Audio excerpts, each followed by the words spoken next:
Florent Glonguet, actuel PhD, enseignant-chercheur en sciences économiques à l'Université Félix Houphouët-Boigny de Côte d'Ivoire, est l'invité de cette nouvelle édition de Décryptage.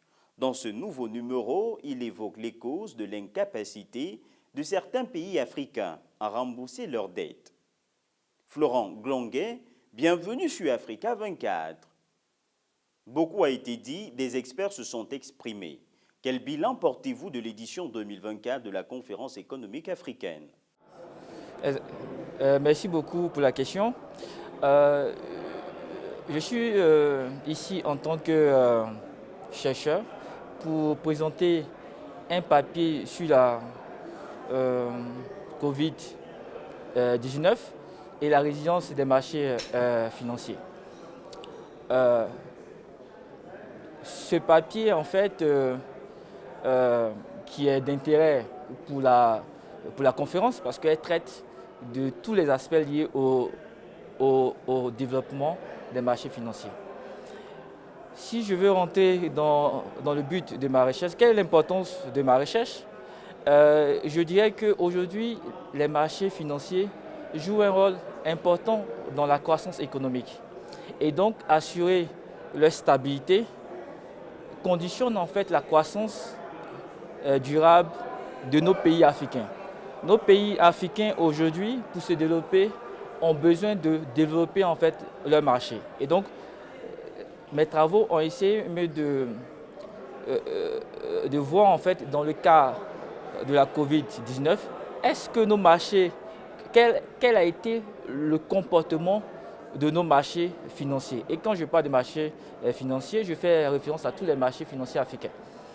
Et donc, l'intérêt de mes recherches, c'est que cette recherche est d'ailleurs l'une des premières recherches qui mesure en fait la résilience des marchés financiers africains. Nous, dans cette recherche, on étudie en fait les principaux marchés financiers africains qui sont au nombre de, disons, 7 marchés qui représentent 87% de la capitalisation boursière du continent. Dans l'étude, on analyse les marchés de l'UEMOA, du Nigeria, de l'Égypte, du Maroc, Kenya, l'Afrique du Sud et du Botswana. Et aujourd'hui, nous sommes au Botswana, donc ça tombe bien. Donc, pendant ma présentation, j'ai essayé de parler un peu du Botswana. Le Botswana a été quand même un marché financier à respecter parce qu'elle fait partie des plus résilientes.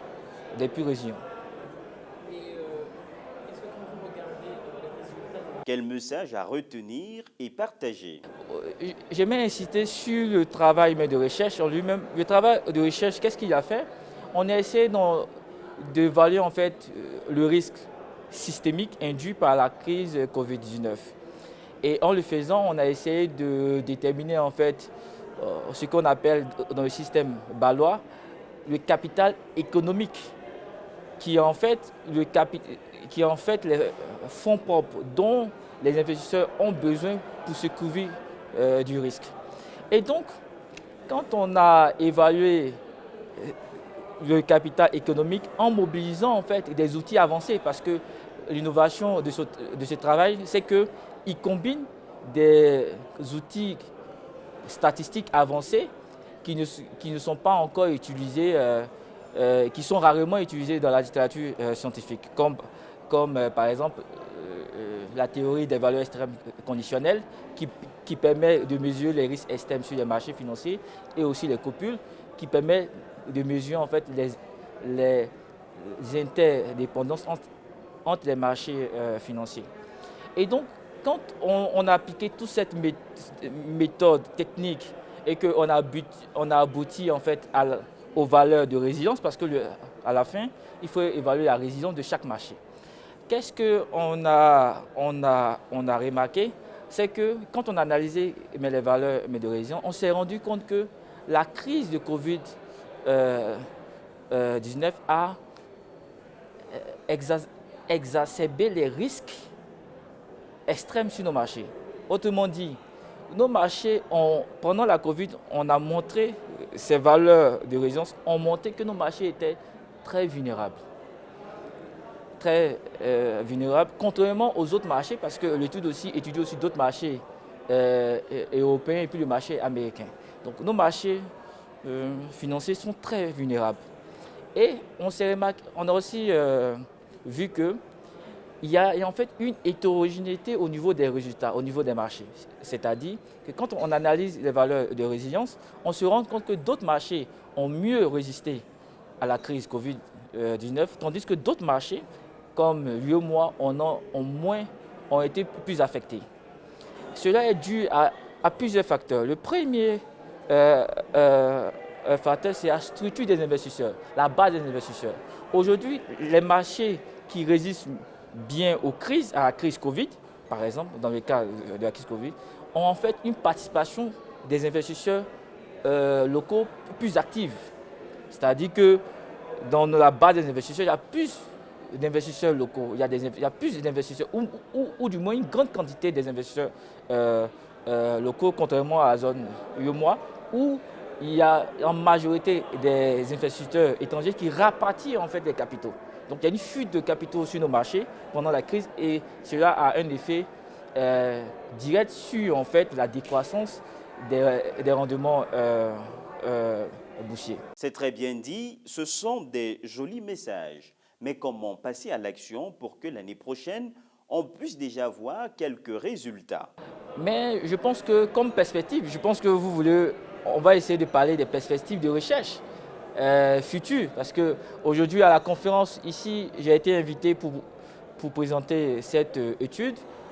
Et on a fait des propositions, notamment le plus important qui est la création des fonds de stabilisation pour accompagner le développement économique de nos marchés. Comme perspective de recherche, on va essayer même de voir en fait comment nos marchés se comportent post-crise. C'est-à-dire on a analysé le comportement durant la crise, on a déterminé les valeurs de résilience. On va essayer de voir un peu comment ces valeurs de résilience ont évolué sur une période qui est post-crise. Aussi, on va essayer de s'intéresser au développement des marchés obligataires, parce que c'est très important. Aujourd'hui, le financement de nos économies passe également par les émissions d'obligations sur les marchés financiers. Et pour développer les marchés obligataires, l'un des éléments les plus importants, c'est la transparence. C'est d'assurer la transparence de ce marché. Et donc, j'ai finalisé des articles scientifiques sur la construction des courbes de taux dans la zone CEMAC. Je pense que bientôt, j'ai soumis ça à des revues.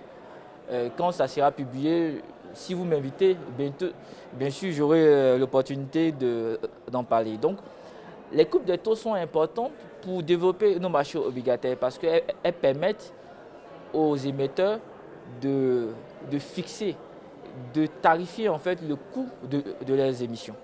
Et aussi, ça permet aussi aux investisseurs de connaître à l'avance le prix d'un instrument obligataire.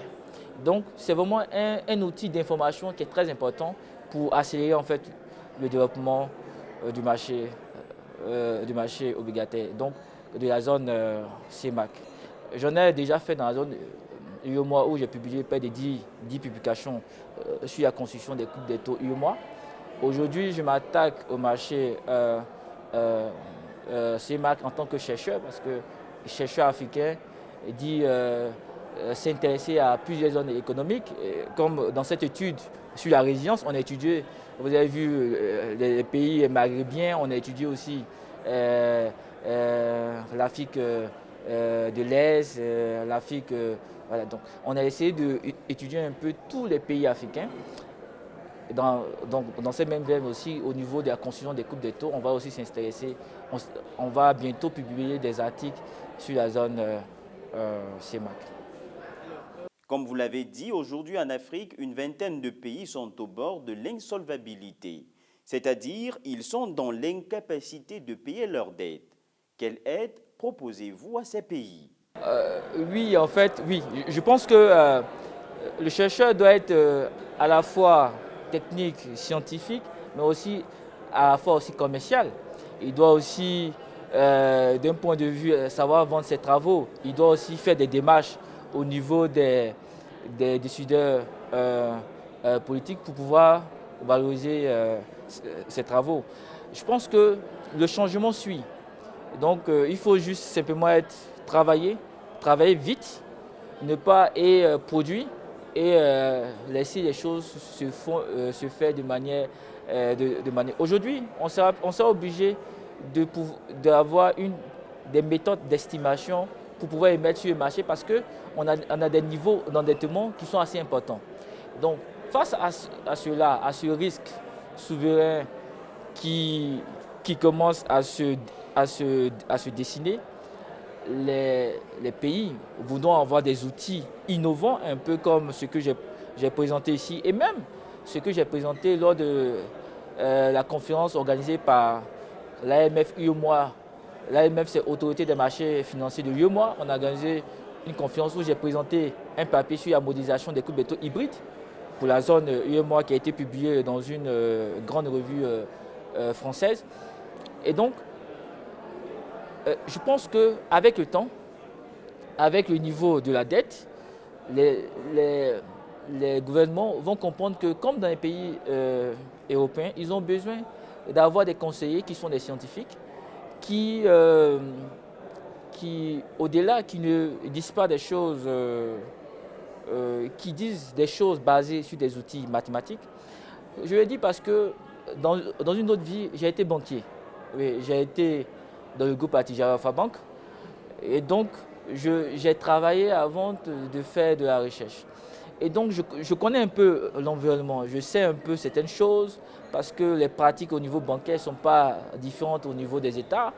C'est vrai qu'il y a une certaine célérité dans le traitement au niveau de la banque, contrairement aux administrations publiques. Mais la mentalité n'est pas tellement éloignée. Et donc, je sais qu'avec le temps, avec ces conférences, avec les invitations, je pense que les choses, on pourra faire changer certaines mentalités. Et les gens vont comprendre qu'en Afrique, on a des talents. On a des chercheurs qui ont étudié en France, qui ont été dans qui ont eu des doctorats en France, qui ont étudié dans les grandes universités, qui ont été parmi les meilleurs, et donc qui peuvent apporter des solutions africaines qui concernent nos pays. Florent Glonguet, actuaire PhD, enseignant-chercheur en sciences économiques à l'Université Félix Houphouët-Boigny de Côte d'Ivoire. Merci d'avoir répondu aux questions d'Africa 24.